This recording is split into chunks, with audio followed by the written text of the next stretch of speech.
Hey guys, so today I'm going to be looking at petty revenges. Yeah, let's just get right into the video. First off, this story occurred many years ago. Let me give you a rundown of the laws around divorce where we lived at the time.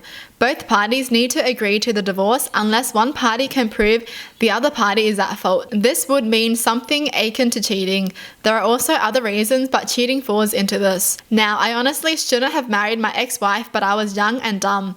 She was pretty and I did what I did. So after our first year of marriage, I came to the conclusion I wanted to end our marriage. It wasn't working out for many reasons. However, my ex-wife did not want to divorce. Her life was better being married to me than without me, and I think she was trying to hold on to that, but there was no love. My ex-wife set a price of $100,000 to agree to a divorce.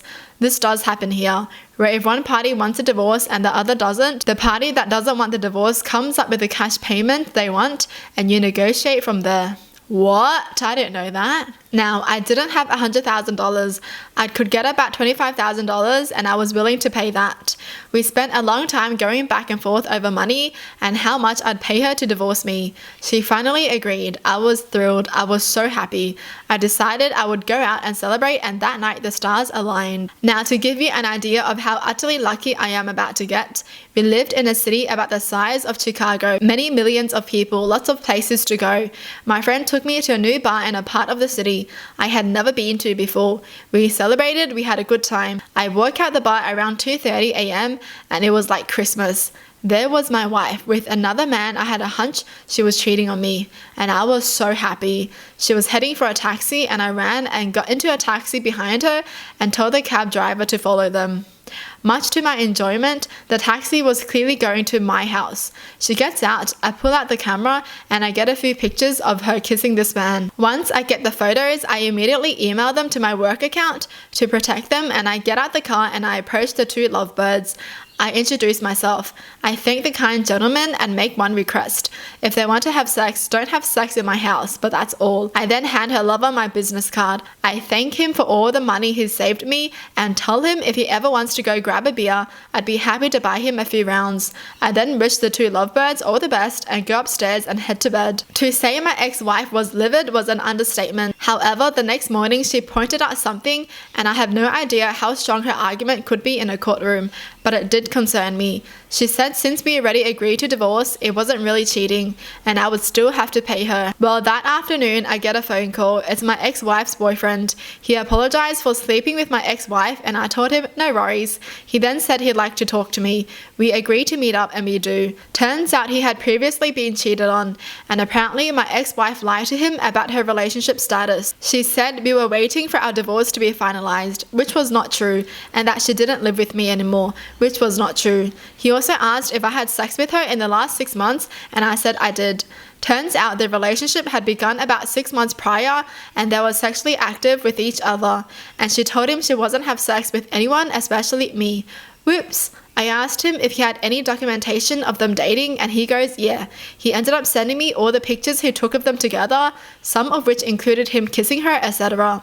He also sent me numerous screenshots of text messages between her and him, some of which included her clearly lying about her relationship status with me. I put all of this in a folder and backed it up to numerous places to include a USB drive, which I hid in my office at work in case she found a way to delete the data, which she never did.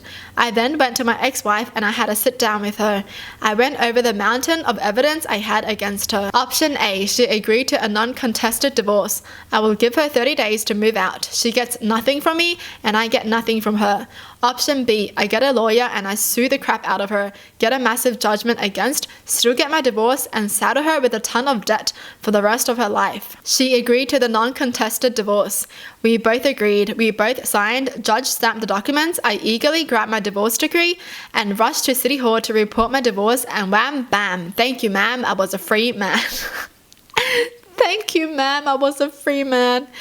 Wow, this wasn't really a revenge, it was just more to protect himself from her, honestly. What the heck? The audacity she had to want money from him when she was cheating on him.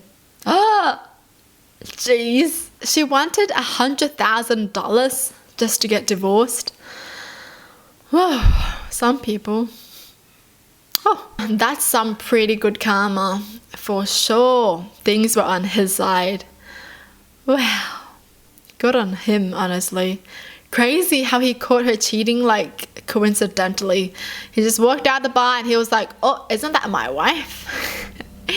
Well, honestly, thank gosh he did not have to pay her a penny, because dude, imagine having to pay someone like this a penny. I would lose my mind. I have one of those upstairs neighbors that bangs on the floor every time she thinks you're being too loud and leaves notes on your fence shaming you to the street. But regardless of the strict rules of conduct she wants you to adhere to, she herself stomps places around her apartment and plays loud music at 6:30 a.m. while she showers. She's great fun. I live, laugh, love here under her reign every day. I live, laugh, love you. She does sound like that kind of person, that kind of Karen. The other day we had our first day of spring. It was so beautiful and warm outside with a breeze that came right into the house. I went outside and realized naughty neighbor had her balcony doors open too. So I decided immediately it was time for a little DIY.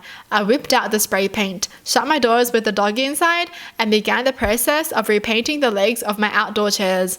Every time a neighbor closed her doors, I'd take a break, and as soon as she reopened them, I was out there putting on another coat and letting the fumes be swept inside her house by that glorious spring breeze. I could hear her slamming the doors a little more each time, and it was such sweet music to my ears. I made sure the entire painting process took all day so she couldn't enjoy the sunshine the entire day. It was such a great success. I might take up revamping furniture as a new hobby. Yo, wow. These things are so petty that I love it. But honestly, we all hate these kind of neighbors. Just mind your own business, man. If you don't want someone else to be doing something, then don't do the same thing. Jeez. She doesn't want someone being loud, but she's loud herself. Wow. So I had been with Ben for 18 years before I'd finally had enough and asked for a divorce. He moved several hours away from his mum. Also meant he left me to raise our kids by myself with little child support and never seeing the kids. I decided it was time to have a family portrait done, as it had been a while.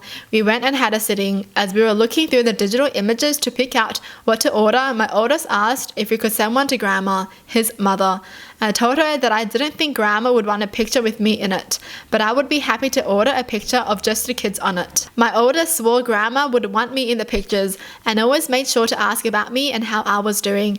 Heard from Ben's best friend that he hated the fact his mum told him he screwed up the best thing that ever happened to him, and that she still remained friends with me on Facebook.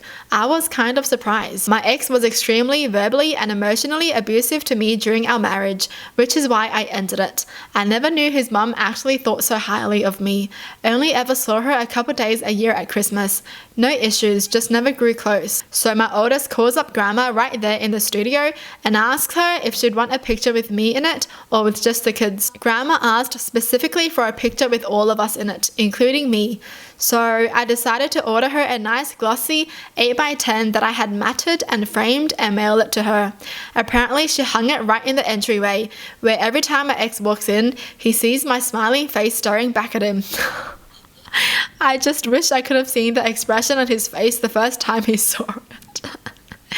Wow. This was not even like their petty revenge. It was the grandma's petty revenge. The grandma was like, you screwed up, son. How could you? How could you let a diamond go? How could you? It's a tumor, is what hubby would always say when I was pregnant. It was a cute inside joke between the two of us. Jumped to me a week overdue, very large, very miserable, and very much over people who knew me and knew better, asking if I was having twins. I ran into an old friend in the grocery store. As we stood chatting, a random woman I didn't know started rubbing my stomach, asking when I was due. I deadass looked her in the eye and said, I'm not pregnant. I have a very large tumor and they are finally able to remove it next week. She was shocked and mortified. She stammered out an apology and quickly walked away. My friend thought it was hilarious, and hopefully that woman learned something about touching strangers without asking. I agree. Oh my gosh. Yeah, I think they did well, honestly. You should just not touch anyone randomly, man. Why would you go up to a pregnant lady that you don't even know and start touching her stomach? Why would you do that? Come on. Especially not today, man. Not when COVID is a thing. Please, get away from me. It's just like when people decide to touch service dogs. Don't touch them. They're doing their job, okay? If you touch them, they're going to get distracted. Do not do that, please. If you're gonna touch someone's dog, at least ask them if you're allowed to touch the dog, please. Well, that's it for the video. Hope you guys enjoyed. Tell me in the comments down below what your thoughts are. And as always, thanks for watching. Hope you guys liked it, and I'll see you guys next time. Bye!